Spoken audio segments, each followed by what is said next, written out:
Hello guys, this is Syed Yawar Hasan and first of all thank you so much guys. आप लोगों से इतना प्यार मिला, एक्सपेक्ट नहीं कर रहा था। एक छोटी सी शुरुआत करी थी, पता नहीं था कि ऐसे फैमिली बढ़ेगी और बढ़ रही है।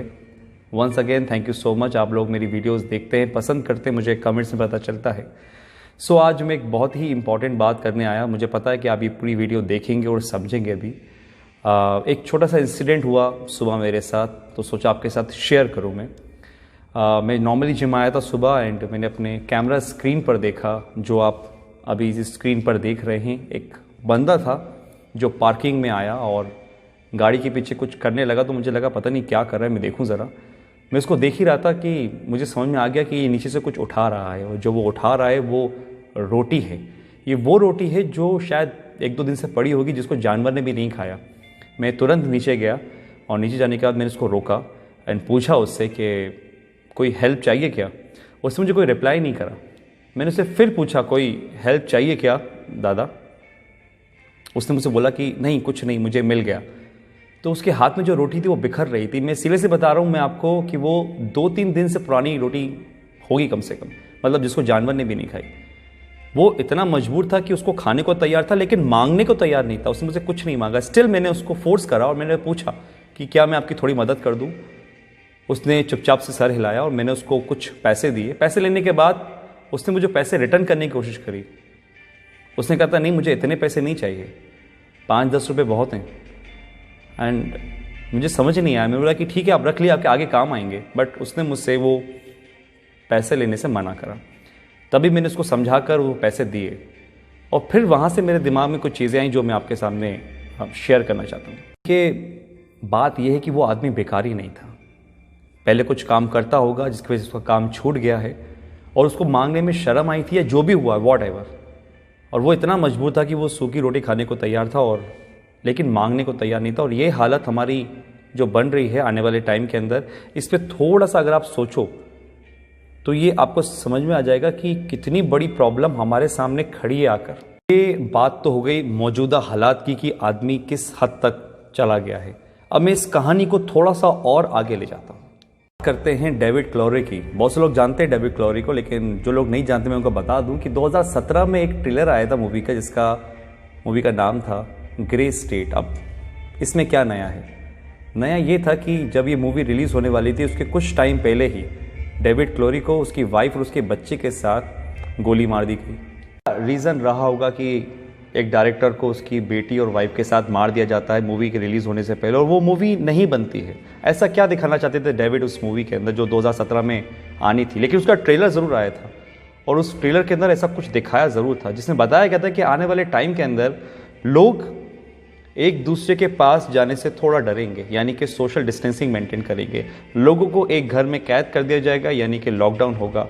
ट्रांसपोर्ट सारी चीज़ें बंद कर दी जाएंगी और कैश बिल्कुल नहीं होगा। उनके बॉडी में एक चिप इंसर्ट की जाएगी, जो जितने भी ट्रांजैक्शंस होंगे वो सब उस चिप से होंगे। ये तो सिर्फ एक ट्रेलर था जिसमें बताया गया था। बताना तो कुछ और चाहते थे, लेकिन उससे पहले ये मूवी और वो दोनों ही ख़त्म हो गए। 2017 में ही बिल गेट्स ने बोला था कि एक महामारी आने वाली है जिसके लिए हमें तैयार रहना चाहिए।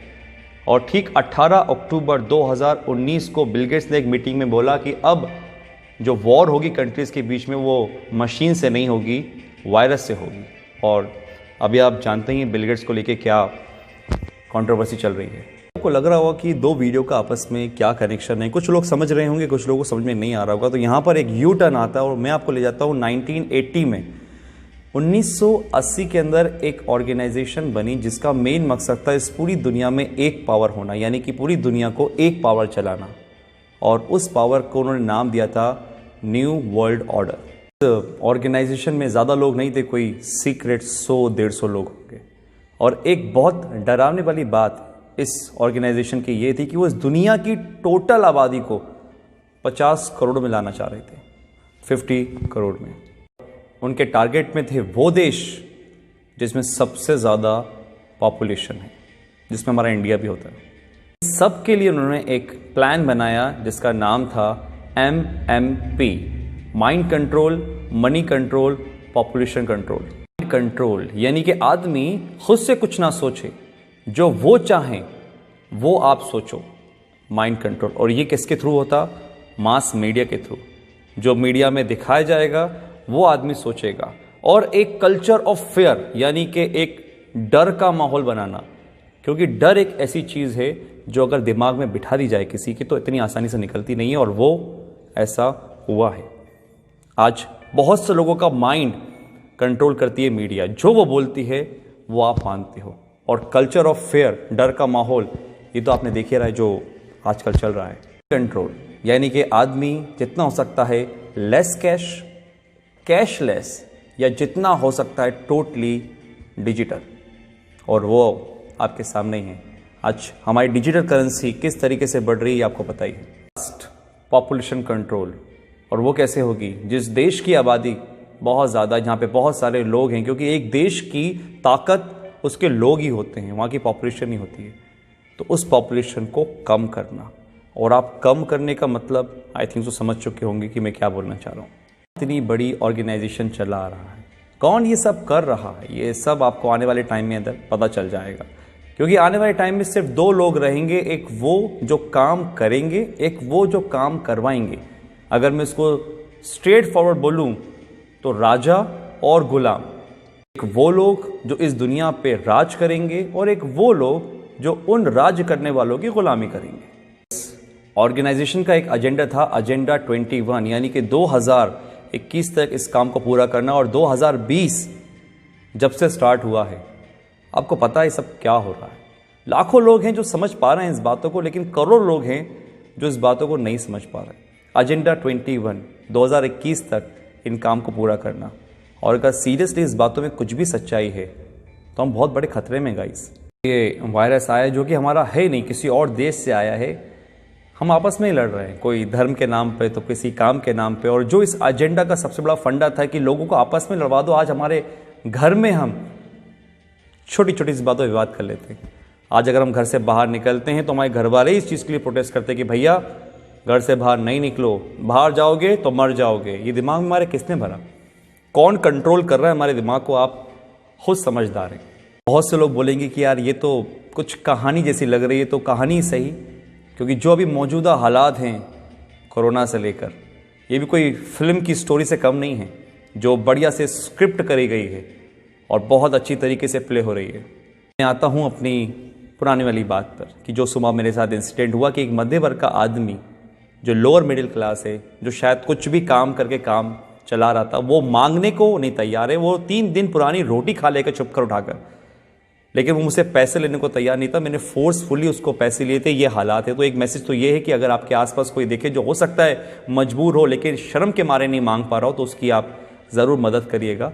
इतना तो हम लोग अंदाज़ा लगा लेते हैं कि कौन परेशान है कौन नहीं। दूसरी बात, अगर ये बात सही है कि जो 1980 में एक एजेंडा चला, एजेंडा 21, डर का बिजनेस, अगर ये सही है तो गाइस आप लोग समझिए, संदीप महेश्वरी, मिस्टर रॉय चौधरी, ऐसे बहुत से लोग हैं, बड़े बड़े डॉक्टर्स हैं जो आपको समझाने की कोशिश कर रहे हैं कि इसका मॉर्टेलिटी रेट बहुत कम है, 0.01%। 1000 में से एक इंसान मर रहा है, तो फिर किस बात का इतना हाहाकार मचा हुआ है? जस्ट बिकॉज ऑफ, क्योंकि हम जो न्यूज़ देखते हैं वो मीडिया से आ रही है।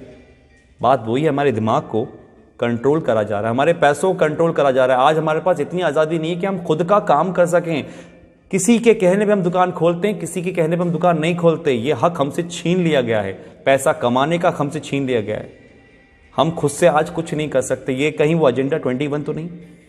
अगर है तो आज डर छोड़िए, अपनी इम्यूनिटी पे काम करिए, दिमाग लगाइए, लॉजिक समझिए। मीडिया क्या बोलती है वो नहीं, आप ये समझिए कि दूसरे जो लोग, लाखों लोग समझ रहे हैं लॉजिकल बात को, उसको पकड़िए, ठंडे दिमाग से सोचिए और फिर फैसला कीजिए कि आपको क्या करना है।